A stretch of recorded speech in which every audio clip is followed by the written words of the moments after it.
Well, welcome everybody. Thank you for being here. It's great to see so many people. If you need a chair and you don't have one, there's a few empties in the front and in the back, so make yourself comfortable. My name is Christina Gibson. I work with the Chattanooga Design Studio. I'm the Outreach and Development Coordinator there and help coordinate the CIVIQ program.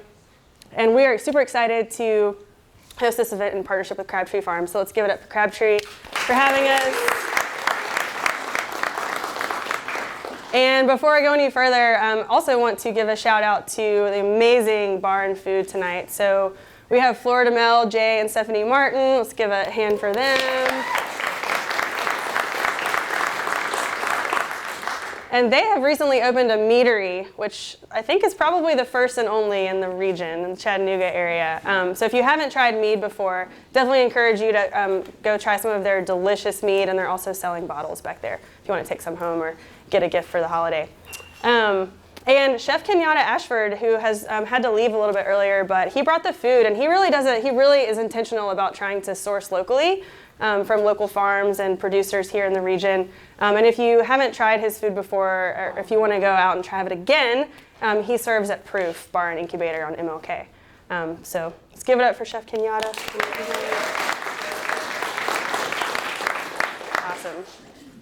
So at the Chattanooga Design Studio, we are an independent nonprofit, and we really do our best to promote excellent urban design in Chattanooga through advocacy, education, and facilitation with lots of amazing partners, some of whom are in the room tonight.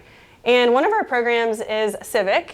CIVIQ is sort of our platform and our quarterly speaker series to bring people from other parts of the country to Chattanooga to talk about good design, good urban design work, and different issues in urban design and urban planning. So tonight we're going to be talking about urban agriculture and local food system planning. And before I introduce our panelists, I want to just kind of get a feel for who's in the room. So raise your hand if you're a farmer. Raise them high. Yay, give it up for the farmers. Raise your hand if you garden. Nice, awesome. Yay. How about if you work in the food and bev industry? Yay. How about urban designer? How about designers and planners, architects, landscape architects? Nice, awesome. Work at the city, work for the city government. Nice. Okay, great. So, and I'm sure, and how everybody raise. What if you shop at the farmers market? Woo! And what if you raise your hand if you eat? Okay, cool. So obviously we're all here because we all share this in common, right? And we all care about having healthy communities and access to healthy food. And there's so many different angles from which we can access this conversation. So the goal tonight and the objective tonight is really to just bring everybody together, hear from some people who have been involved in the movement here in Chattanooga, and from our guests from Atlanta. So without further ado, I will pass it to Melonie, if you want to introduce yourself, okay, and then we'll sure. get on the line. Welcome. Hi, my name is Melonie Lusk. I am Executive Director here at Crabtree Farms. So on behalf of Crabtree Farms, welcome. We're so glad to have you in this space. I'm really honored to be invited to be part of this panel this evening, as I feel like my walk into the local food movement is still very fresh. But certainly my passion for and curiosity about food sovereignty for all is really abundant. And so I'm excited to be part of a conversation in which we can meld together sustainability factors and design elements into systemic change, right? And so I'm also looking forward to see how Crabtree Farms can continue to play a role in what that looks like and be a viable asset to our most immediate neighbors and the community at large.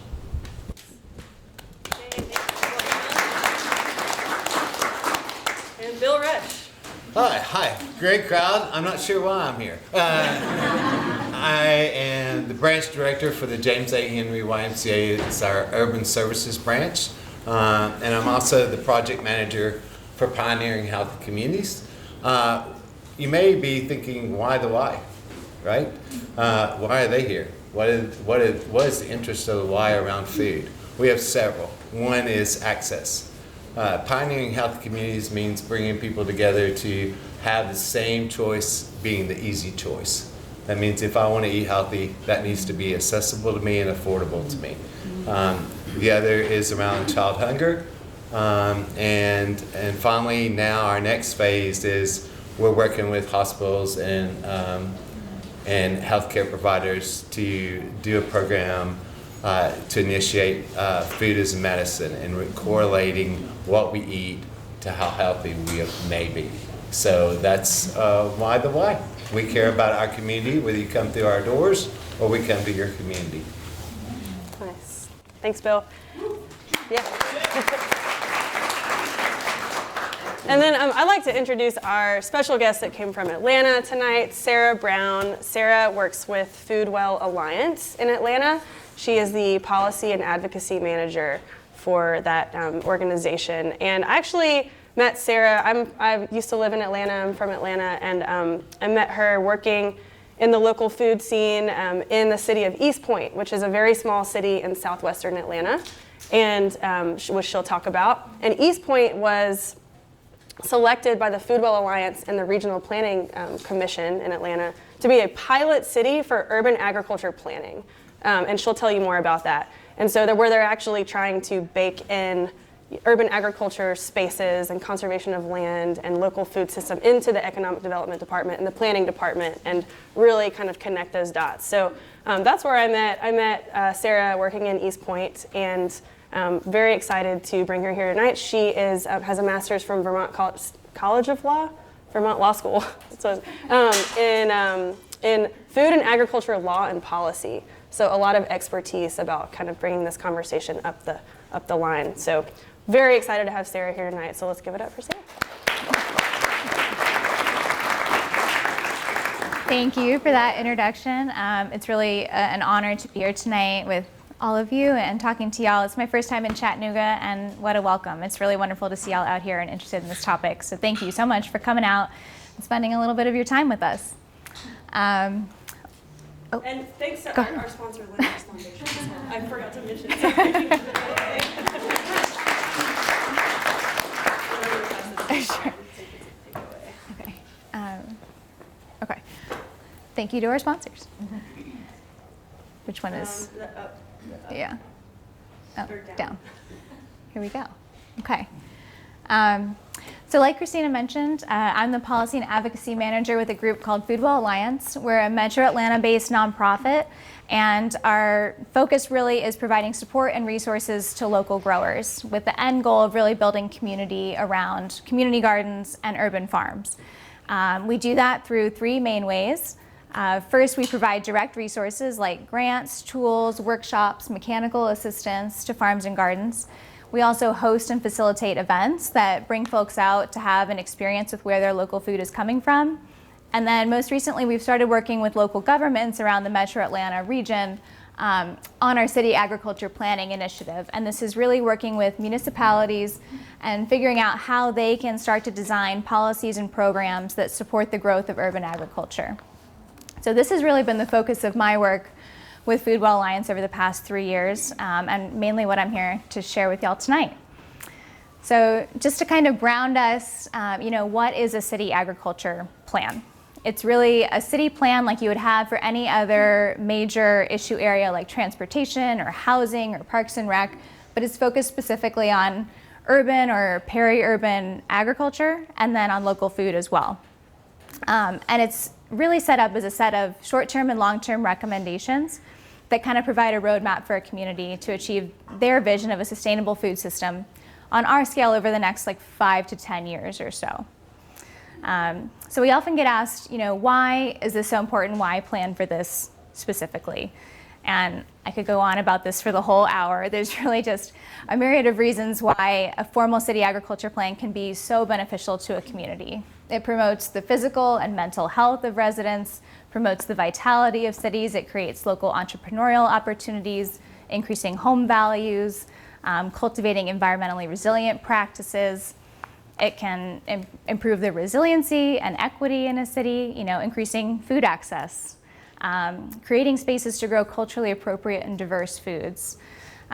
Just could go on. And like Christina said, and like the poll showed, food is such a shared issue for all of us. If you eat, you participate in the food system. And so this is a really unique space to bring a lot of diverse folks to the table, starting conversations around food, which is a familiar issue for everyone, but you can move quickly into issues of equity, of food access, of access to other resources, of whose interests are being prioritized in development. And so it's just a really dynamic space to be working in, and really just grateful to be sharing in this conversation with y'all. So we have piloted the City Agriculture Planning Initiative in East Point, Georgia. Like Christina mentioned, she was actually the community applicant who asked Foodwell Alliance if East Point could develop the first City Ag Plan. So she has been involved with this from the very get-go. And this was our first foray into the program, and we've learned a lot through our pilot city. East Point, Georgia is a smaller community. It's about 14 square miles, 35,000 residents to the southeast of Atlanta. It's right down by the airport, so if you've flown in or out of Atlanta, you've gone right over East Point. We accepted applications for this program back in 2018, and we got 7 applicants from across Metro Atlanta. We ended up choosing East Point for a couple main reasons. They had really high community engagement, a lot of folks that were just enthusiastic about this planning process. They had some city staff that were willing to kind of help us move through the municipal channels. And they had a wide breadth of food and ag organizations that were already headquartered in the city that we knew could really successfully kind of leverage the connectivity and resources that a plan could provide. So we chose East Point, and Foodwell Alliance then led a 4-month community engagement process before we started planning at all with the Atlanta Regional Commission. And this was really Foodwell's add to the process. And I'll go into that a little bit later, but all of the data and feedback from those residents during the community engagement process directly shaped the plan during ARC's 7-month planning process. Eventually, the plan was approved. That was a lengthy city process. This was all moving at the speed of local government, which if you've worked with them, you know can be slow at times. But the City Agriculture Plan was incorporated into the city's 10-year comprehensive plan.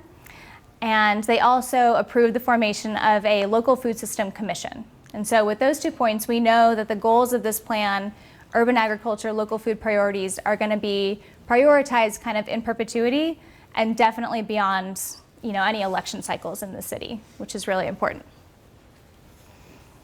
I want to just pause here too and kind of dive into the 5 main issue areas that the plan focused on.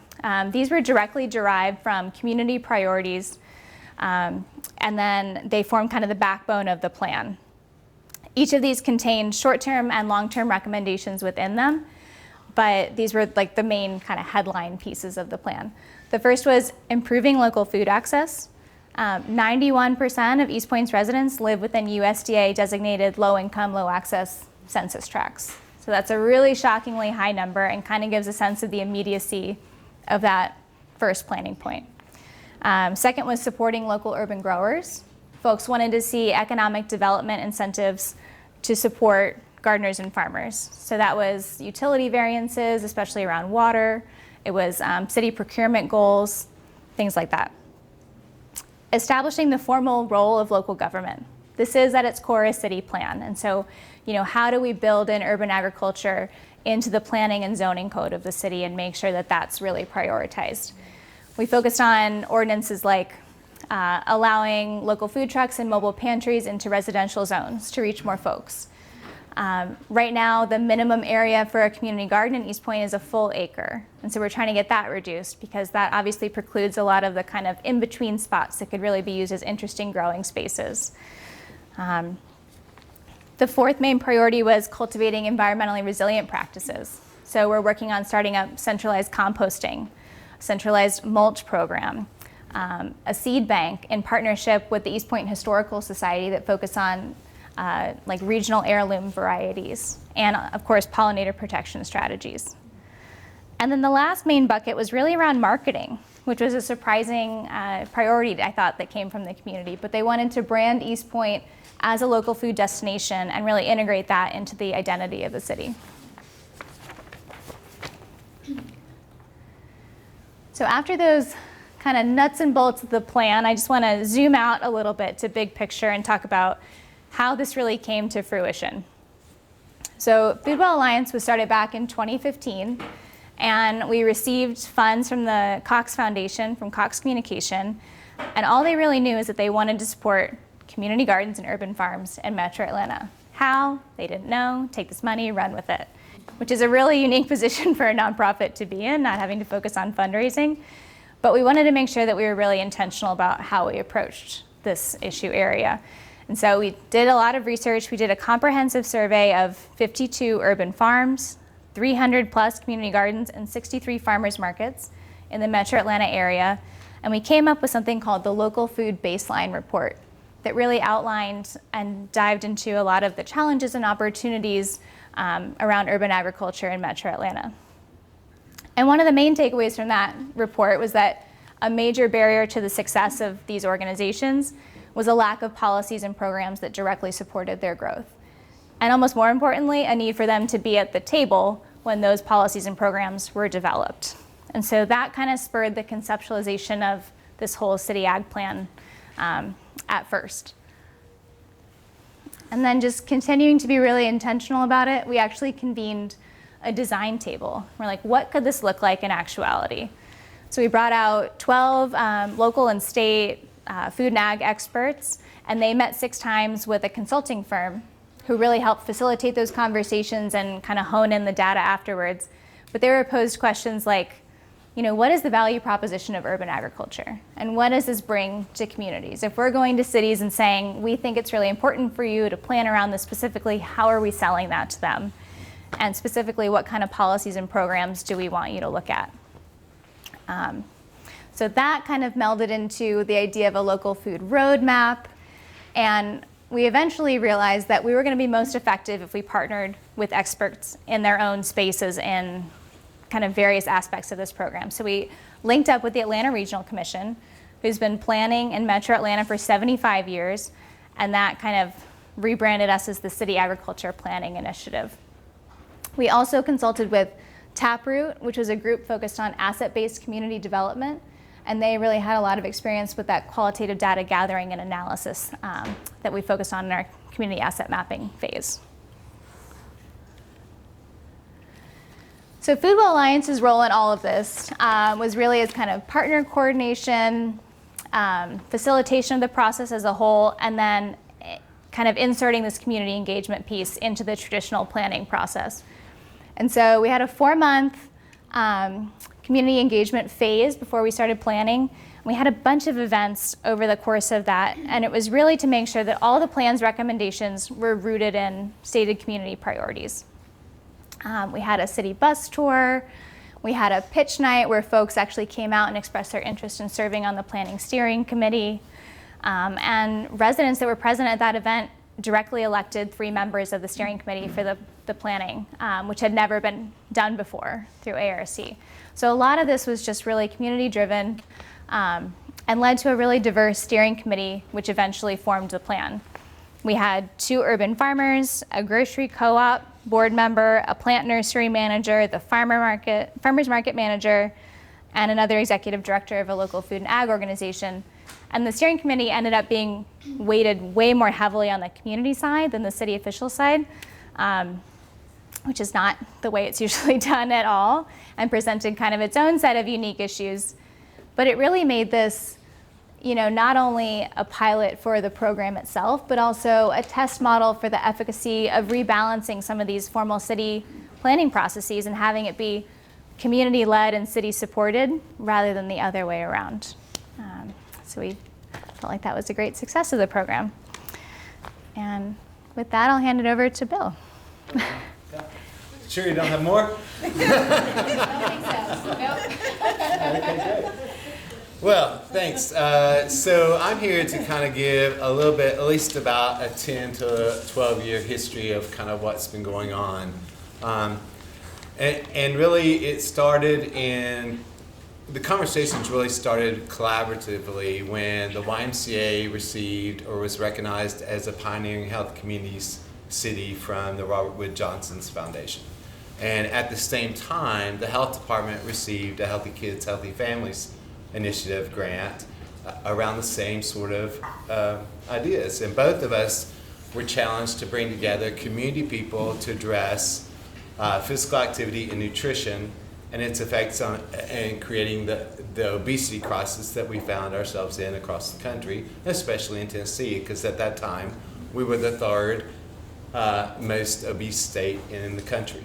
And so conversations began around child hunger, around physical activity with children, around adults, and all of a sudden, two things happened. One, a report came out that said that during the summer, only 6% of our kids who are on free and reduced lunch had access to participate in a summer feeding program. And so 6% of 24,000 students who received breakfast and lunch at school. And second, a food chain closed 6 inner-city food stores, which then compounded our food desert. And so, in the early 2000s, we didn't really ever hear the word food desert, right?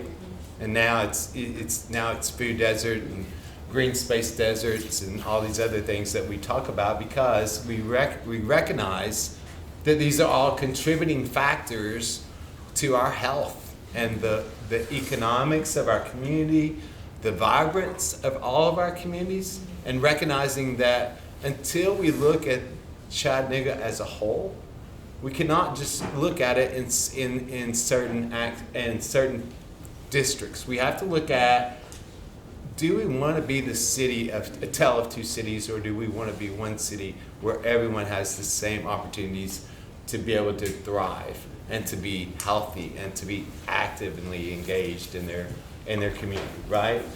So a lot of these team members from the WISE Dream Team and the Healthy Kids, Healthy Families, we combined.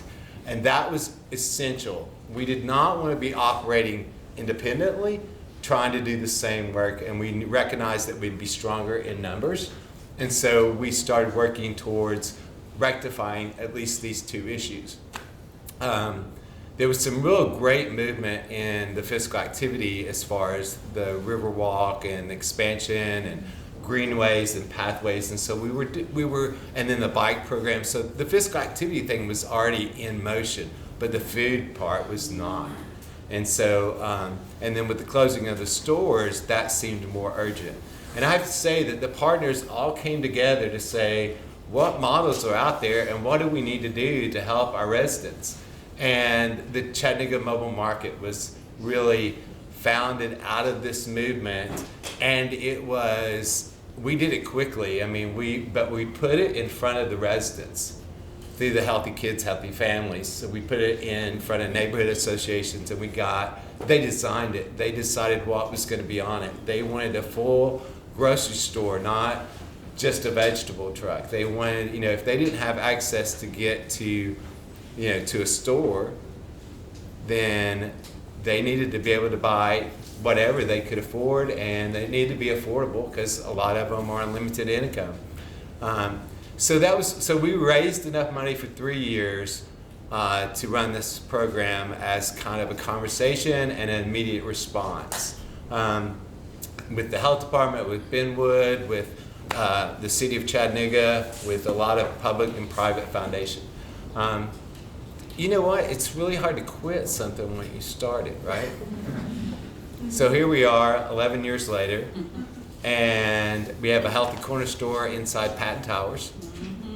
We are planning on 2 more Healthy Corner stores in low-income neighborhoods.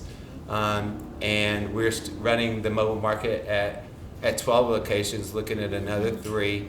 But mostly what we learned was we had to have enough volume when it's only going to be there 1 day a week for 2 hours. And so most of those places are senior centers. And so for sustainability, we had to start looking at how are we going to do this? So we started partnering with healthcare agencies to write prescriptions for their clients with chronic disease to redeem those at mobile market or bingos for healthy food, right?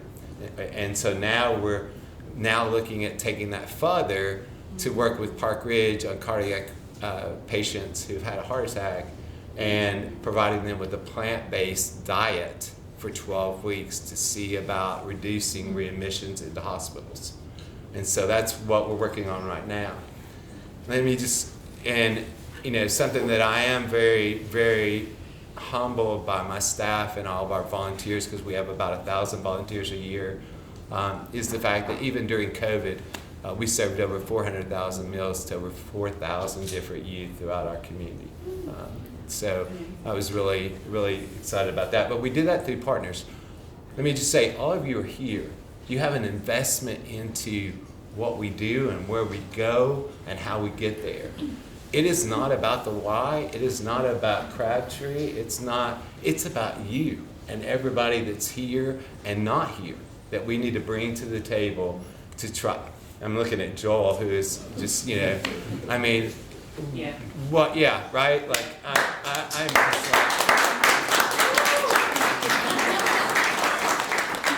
the heart of a lion is, and sometimes that's all it takes is one person to activate a community, which is kind of like what happened with Mobile Market and Bingos, but that's not where we stopped. And so we did convene people, and I know Melly's going to bring this up, and we want to have a further dialogue down the road, but we did a strategic plan with Ann Coulter and all the different people that were involved around developing either a food policy council or a coalition or an alliance or something. And so I didn't know anything. I went to Oakland to learn what's the difference. And there is a big difference between food coalitions and food policy councils. And so we decided at that time that we would develop a coalition that we wanted to tie directly, and this is important because this is where it failed, is that it didn't tie directly with government. It can be seen not as a political agent of the city or county, but as an advisory group to the city or council to do recommendations on issues like, should they be allowed to have chickens in their backyard in city limits? How many of you know that story, right? Or can we have a community garden that's less than an acre? And so there are studies, people have already done this to show, and we would put the council could then put that data together, evidence-based on why or why not a policy should be adopted. So instead of being a political activist, we'd be an advocate and an advisory group. And so I did bring something in. I left some out here. So just real quick, and then I'm going to turn it over to Melonie.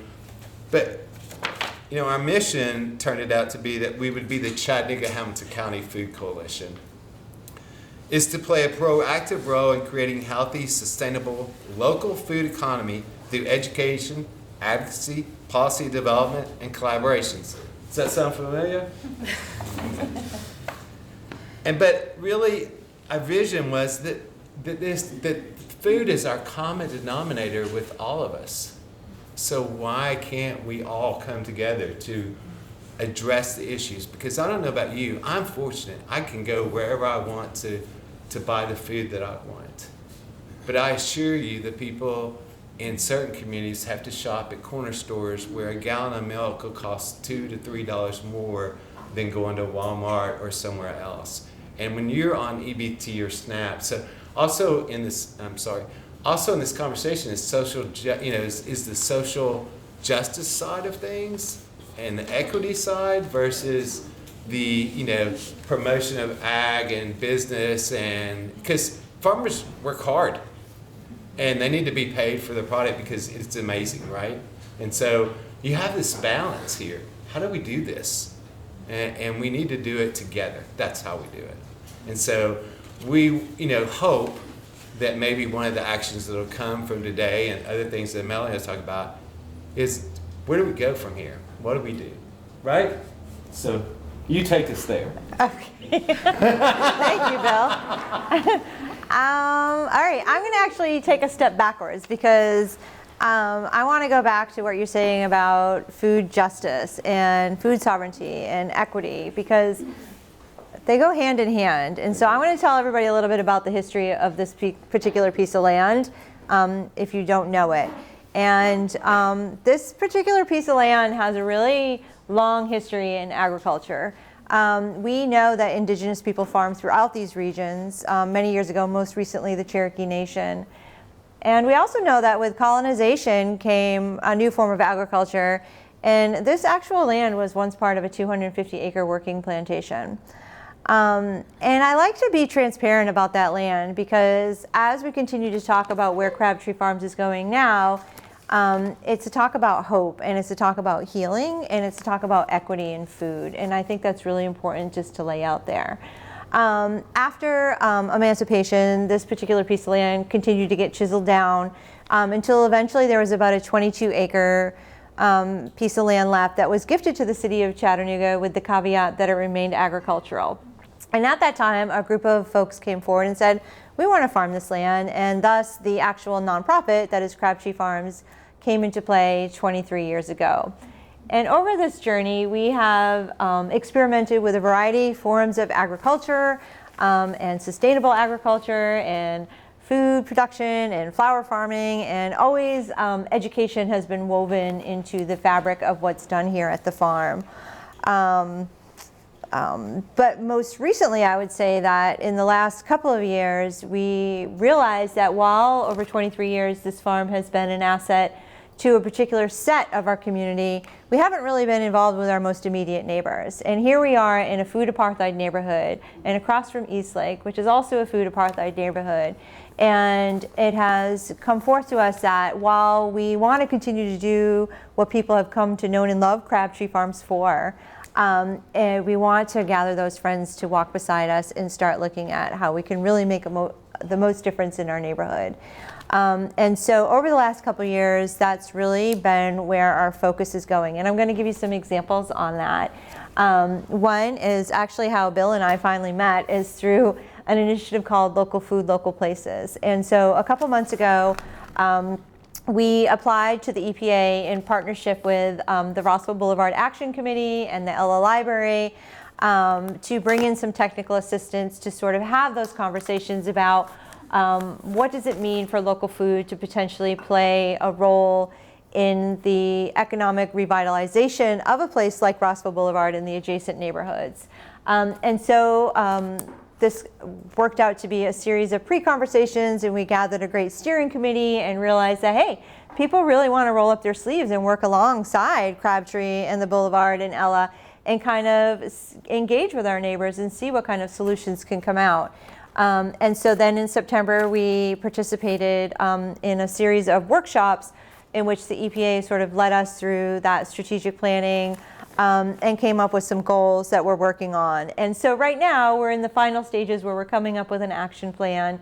And also beyond that, let me just say, is that we did take a lot of extra steps too to really figure out how to engage our neighbors. And so that meant having interpreters, having a hybrid and not just doing Zoom conversations, but to be really intentional about engaging our African American and specifically our Latinx neighbors who aren't generally jumping on the Zoom calls with us and creating these spaces where more voice could come to the table.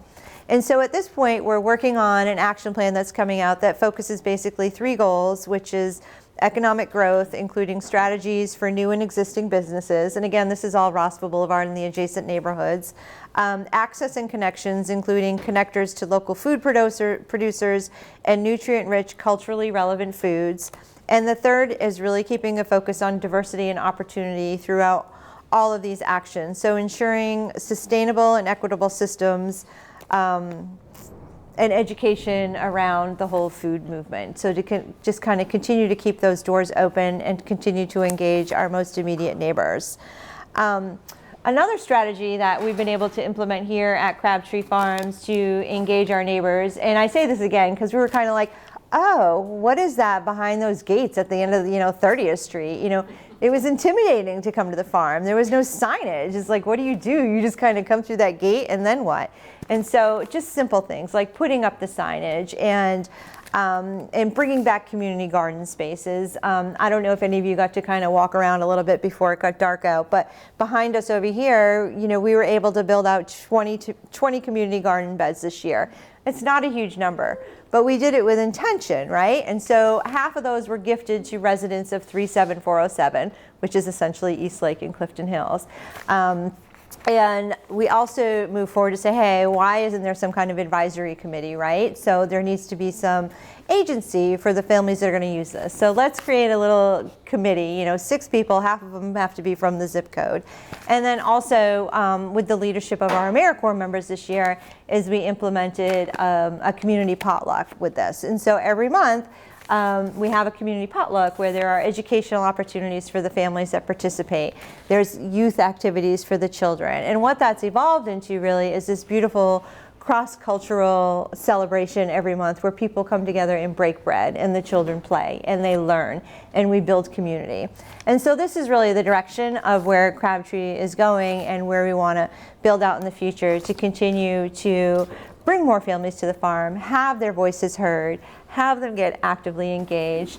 But most importantly, it's all just part of building that trust, right? Because we talk about what does this look like to help food access with our neighborhoods. And again, it's not us to prescribe what those solutions are, but really, right at this point, it's still just building that trust so that we can partner with our neighbors and come up with the solutions that are culturally relevant to them. And so that's just a little piece of the conversation, I think. And but again, a lot of that was all through partnership, right? So it's finding the community health workers that can help us break through the language and cultural barriers. And it's finding the partners that can bring more volunteers here to help and bring us the dirt and help us out with the plants and all of the things. So just again, it's a big community-wide effort. I think if I were to have sort of a call to action this evening, I would be looking at, I feel like there's so many nonprofits, right? Anyway, in our city, in our region, and there's so many people with great intentions doing great work around food movements. But sometimes I feel like it's very siloed, though, right? And so I guess my call to action would be like, how do we form some kind of system so that we can work together and really drive systemic change for our community? So even though we're here in Rossville Boulevard, it's much bigger than that, right? And so how do we really pull together all of the different entities and have continuous conversations so that we can really drive change moving forward? And so my hope would be that those are interested is we can continue these conversations. I don't know what that solution is per se. I think Sarah might help us out a little bit with that, but I guess that's really, I feel like that's kind of where our city is right now, right? It's like there's so much going on. Food is a huge issue and concern and a way to bring people together. And so how do we move forward with that tool to kind of really make some change? So, yeah. Thanks, Melonie. Sure. Thank you, Bill.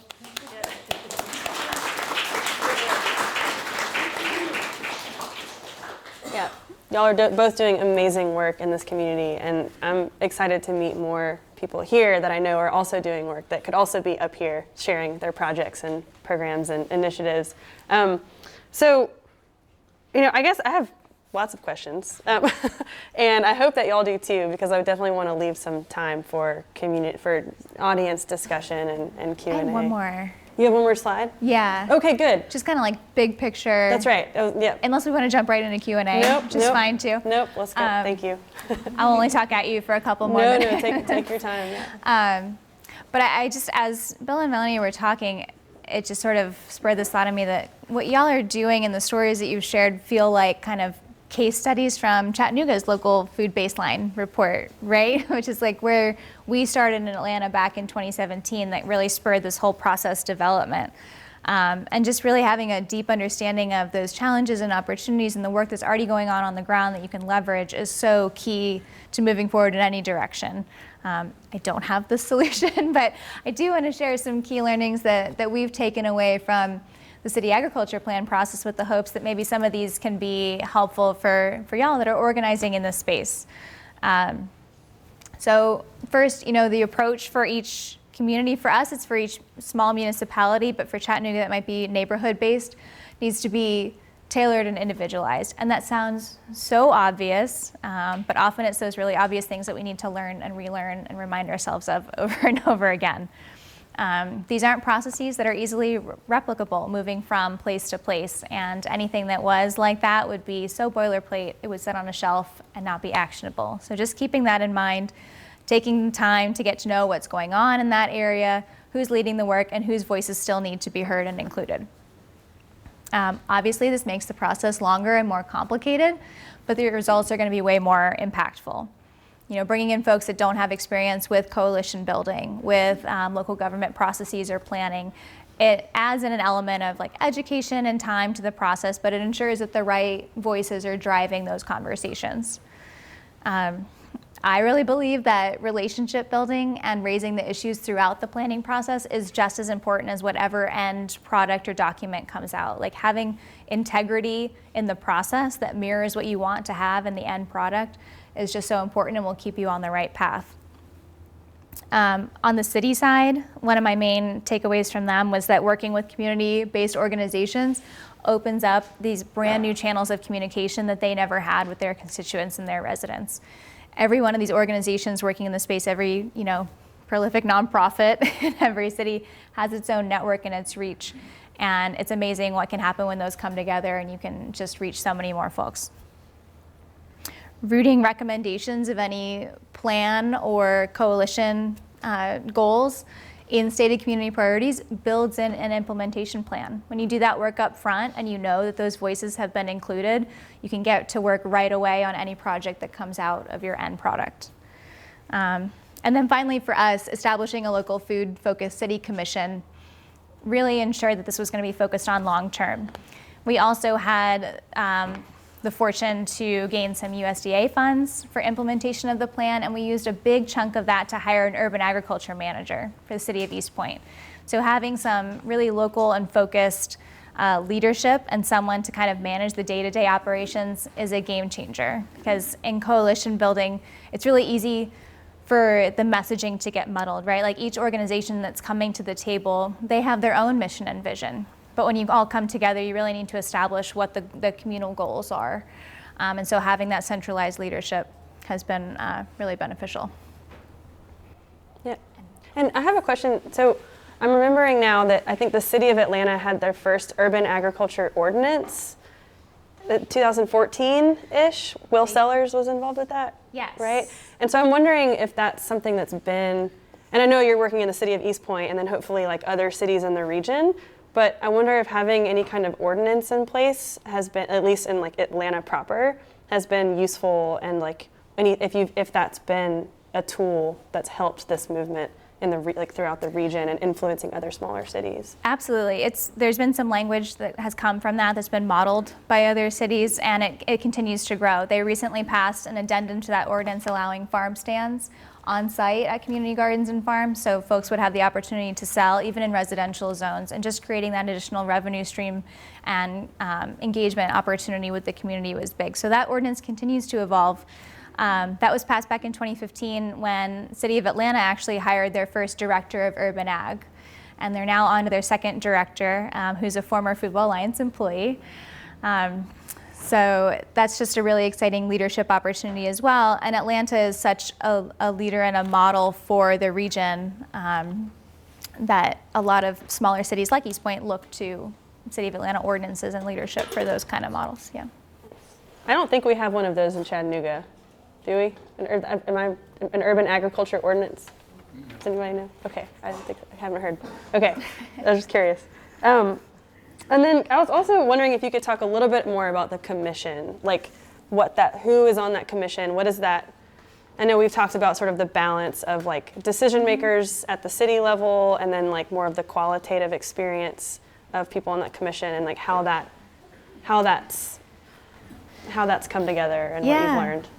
So per the city bylaws in East Point, city commissions need to be appointed by the mayor and council. So each mayor and each of the 8 council members has an appointment to the commission, and we're still kind of lobbying to lock those down because the formation of the commission overlapped with an election cycle, and we lost a few of our city council members. But they really are going to function as an advisory group. and not only focusing on the implementation of the city agriculture plan and administering the USDA funds, but also after the life of that grant, continuing on with implementation and advising mayor and council on any urban agriculture or local food related matters. And we're kind of taking advantage of the fact that the mayor and council don't have their hands really deep in this work. They don't know a lot of the folks on the ground, so they're looking for suggestions as to how to appoint and whom to appoint to this council. And so they've been really open and receptive to having actual farmers on that commission and letting these folks continue to drive the process. Nice. I want to go ahead and just open it up to an audience-wide discussion here with our panelists. Any questions, comments? Yes? I have a comment, not quite a question. I'm part of a group that's wanting to start a food co-op in Eastdale area. And I do hope there's I guess an outreach or whatever for other people to be able to join the food alliance that y'all want to start with. Yeah, so to my knowledge, the only food co-op that exists still in the state of Tennessee is in Knoxville. And there's still a law against food co-ops in the state of Tennessee. So we need to address that issue. Food co-ops are a way to be able to bring people together. And, of course, we tried the food hub. There are different things that you have to understand around all this is that how do you build a sustainable plan? What's the economic foundation that's going to allow you to do the social justice side of things, right? So how do you bring it all together, as Melonie was pointing to, is how do we interconnect that? And some of it, thinking about what Sarah just said is, with government and appointees and change of administration and stuff, this is where policy becomes really important. Why somebody put out a bill for against co-ops of food, I have no idea, right? Like, can you think of a reasonable explanation for that, right? I can't. So, but it has lingered for generations. And so I think that developing policies that make sense and that have teeth to them to last generations is critically important in this process. So I don't know, but yes, everyone has a place at the table, and we need to be an advocate at the state level to change that law. And gaining ground. Yep. I never heard about that law. It's interesting kind of thing. Is it possible to operate and do all the things that a food co-op does, but not call yourselves a co-op and be on the right side of the law? Because I don't think that. I can think of 3 places locally here that are, for all practical purposes, food co-ops. For example, the Seventh Day Adventists over in Collegedale with their community food market. Yeah.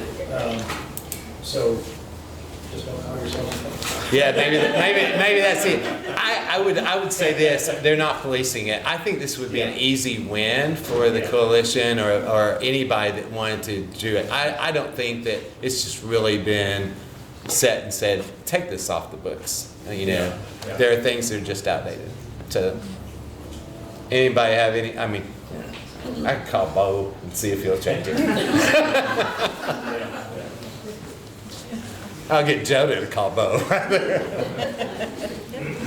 Along the lines of policy is sort of separating ag and garden and the allowance of having ag use on your private property or in residential neighborhoods and commercial neighborhoods. So I guess it's sort of a terminology question and where that breakover line is in classifying ag use from garden use, and then again kind of encouraging and pushing as much into the community side of things with those shared functions, but still allowed for zoning. Yeah, I think, sorry. I'm so sorry. I'm just curious, what is allowed in zoning here? I mean, are chickens, like, the conversation to me is kind of going over my head, because I don't know what is allowed. Like base ground as a community person, can I have a garden, can I have chickens, can I sell tomatoes? Is that a yes, yes, yes? Or- No, it's not a yes, yes, yes. So, you have a lot of different factors. Let's come back to that. Answer this lady's question, and then we'll try to throw some darts at yours. Gosh, I forget what I was going to say. I think that's an important distinction to make, not only in the zoning piece, but also as you're having these conversations with city government too, because one of our major hurdles was just getting over the vocabulary and which word choices to use with folks, because you go into a city council meeting and you're talking about urban agriculture and they're like, I don't want a corn farm downtown, and it's just your head goes to crazy places. But just choosing your words carefully and making it as palatable as possible as part of that kind of navigation of the city process too. We were really shocked at the resistance that we got even from a place like East Point, where we had a lot of local champions, but there were folks on city council who said, I don't want my kids learning about agriculture, I want them learning about technology. We want to be a city of the future, we don't want to go backwards. There's a lot of technology involved in agriculture. One of the farms that's actually operating in East Point has a huge solar operation, and just making sure that you're talking through kind of all of their individual concerns. But that vocabulary piece is almost as important as the zoning distinction. And then I'll turn it over to y'all for the specific Chattanooga ordinances. Yeah, so I am not aware that outside of home builders associations where you have to, they set the rules of what's allowed within those neighborhoods. I believe that people can grow in their backyard and they can do it. Where they can't, where I think they get, and they do have people, and Jetta, if you know more. Does it have to be in the backyard? No, people grow in their front yard, but we've had instances like on government property, like in public housing, not here in Chattanooga, but in one of our neighboring cities, where they were growing in their front yard and they stopped it. So there was a change to that policy, because as a result of sometimes when you're doing things, you find that there's a policy out there that prevents it or somebody uses it, and then it takes all of us to come stand at the table and say, this is not fair, it's not equal, it's not equitable. And so chickens, I think, are still outlawed in the city. So I got chickens all over my neighborhood. Yeah. good. But I think In my yard, not mine. I think I think this is a great question that we take, and we need to do a deeper dive into that, because we don't have an ag department, to my knowledge, and we do rely so heavily on the Tennessee Agricultural Division out of UT. So for a lot of guidance, and they would be. I don't know if anybody's here from UT Ag that can address some of these issues. Anybody else have any thoughts about that? But I really think it's more neighborhood driven or HOA regs driven.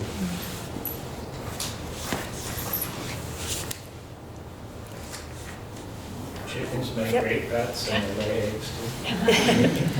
I've had chickens in downtown Atlanta, and it was great.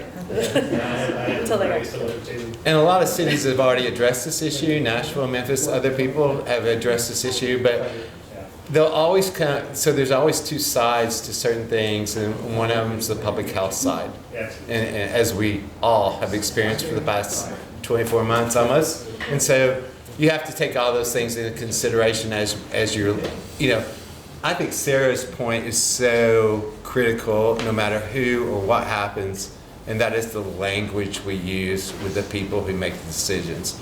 And making sure that we have done our homework and we have laid out a clear and understandable proposal or plan. So. Absolutely. I saw a question.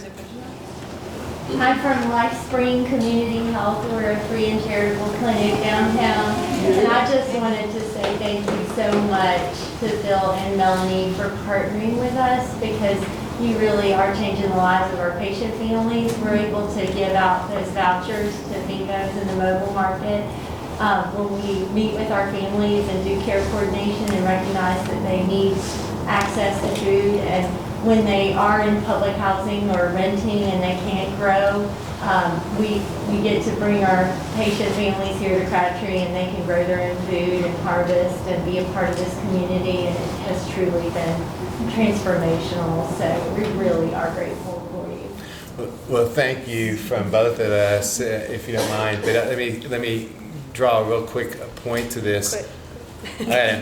Is that we have to follow. So right now there's movement on the Hill in Washington to develop a committee to put food as medicine under healthcare.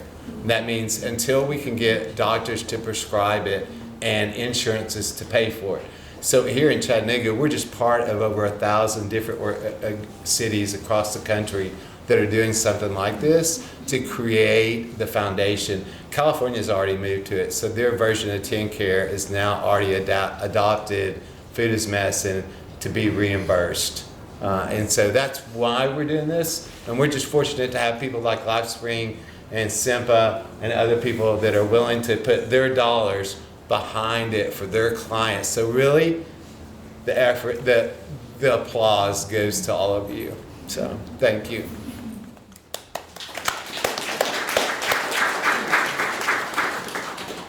I think we saw another hand over here. No? I want to. You have another? Okay. Speaking of like ways of bringing up community and raising up our neighbors, of like identifying abandoned lots and trying to find these neglected properties, but then once the work is put into it, is there a way of capturing the ownership as a community asset? And so that the people who have put all the work into it don't feel like all of their work is lost and somebody scoops up a now lovely piece of property for their own use. So the question, I'm sorry I haven't been doing this for the video. For the video was about neglected pieces of land. I don't know where Rachel is. And is there a way to kind of protect in perpetuity neglected pieces of urban parcels that people, farmers and gardeners, are essentially like borrowing? Is there a way to protect that against real estate development and et cetera, which is a super tricky question, especially in a growing city like Chattanooga. And I'm glad you brought that up. Any thoughts on that, Sarah or Melonie? You know, I think it's going to be a completely different experience for Chattanooga. Probably, I'll say from the Atlanta side, we have a program called Atlanta Grows, and so it grows a lot. And they identified some kind of what they called blighted or abandoned properties that were available for agricultural use, but they're on 2-year leases, right? And so they can be taken back by the city at any point or leased to a different farmer. And so there's no security in that. And I think land is such an issue that's really paramount to this, to farmers being able to invest in their soil and their communities and so much. We've started working with, actually the Conservation Fund has a group called the Working Farms Fund now, and they're piloting this around Atlanta and in Georgia, but they're going to do it across the country, wherein they buy up property and then get an agricultural conservation easement on it and sell it back to the farmer at that reduced rate. And so 3 of our farmers, or our network farmers, have gone on to work with the Conservation Fund on that, and they're moving from 2-acre properties on city land to 70-acre properties outside of Atlanta that they can eventually realistically own. And it's a great model that I think is going to be expanding across the country, but that's the exception and not really the rule.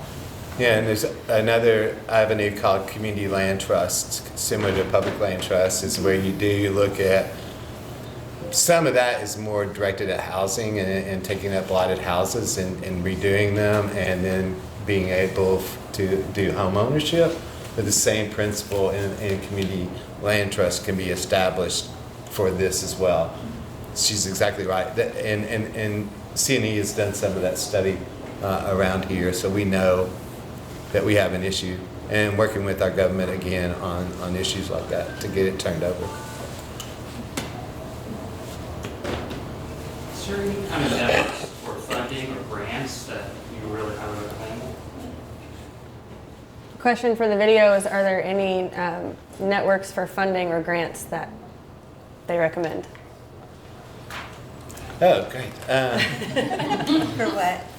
Yeah. Can you be a little bit more specific, like a target, or just in general? Like, I'm familiar with USDA grant-wise, but are there kind of like private a lot of times it comes down to private individuals who are willing to fork over money, and I know money is always kind of the challenge for a lot of people. Is there networks that you say, look into this, they're wanting to build more of this, grow this? Are there any opportunities like that that you see in the area specifically? Stephen might be able to speak to this. I would actually say that there is a pretty specific National Institute of Food and Agriculture grant that would fund like making one of those reports. That's the due date is December 20th. With matching funds. Right. Yeah. So I mean, I don't know how quickly people could mobilize, but that's very specifically for community food projects. Can you say that name one more time? At NIFA, the National Institute of Food and Agriculture. But they usually only do funds for nonprofits. So, yeah. And that raises a good point too about the connection between private landowners and parcels for urban agriculture too. And is that something that Foodwell dabbles in at all, or? Really don't. Yeah. Okay. I was curious. Yeah. No. It's in the research and everything you've done, looking at how to build a program like this. Cities were first designed with it's a place where people were going to live.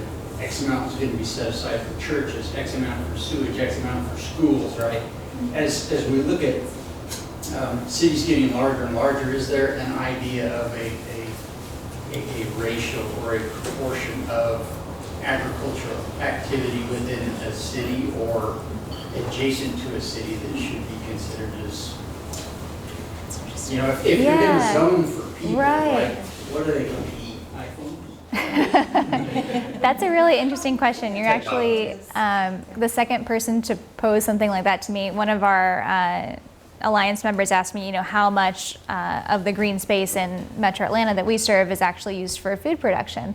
And I didn't have an answer for that. So in terms of ratios or sort of an aspect, I don't know.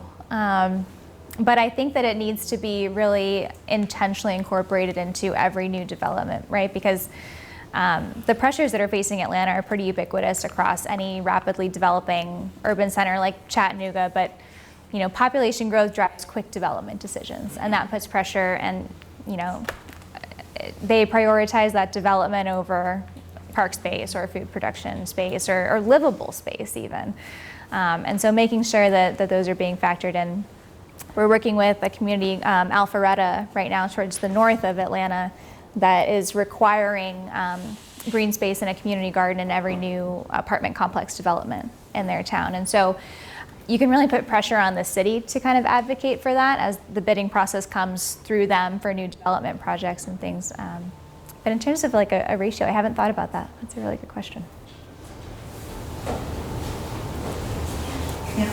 So someone mentioned about the fact that Chattanooga is fairly siloed in terms of a lot of different folks are working on different projects, but they're not terribly connected. To take that just another step, I have found that communities of color and low-income communities are really not hooked into those efforts at all. And aside from a planning effort that is very intentional about that, what can be done to invite those folks to the table and listen to what they have to say about their own communities? So I'll speak to that. I feel like speaking from the perspective of actual Crabtree Farms, where for many years we may not have been intentional about engaging our most immediate neighbors, I feel like step one is build trust. And so what that means here, again, are the simple steps like having signage, being welcome, maybe bilingual materials, being at the table across spectrums of all people and being open to listen, and not going into new populations saying that this is our solution, because that's not what it's about, right? It's about, can we work alongside each other and listen to each other and maybe use our different perspectives and lenses to come up with a solution that's viable for all sorts of people. And so I would say While that's hard work, I find, and challenging work, it's I think being intentional and being committed and having very, very open ears when building partnerships, I think are key pieces. And staying there. So once you start, do not leave 6 weeks or 6 months after you start. That is why the trust is such a big issue. People have good intentions, but you got to stay. Y'all, I do want to honor everyone's time. It is 5 minutes after 7. We can continue the conversation, but if you have to leave, you can go. Let's give it up for Sarah, Melonie.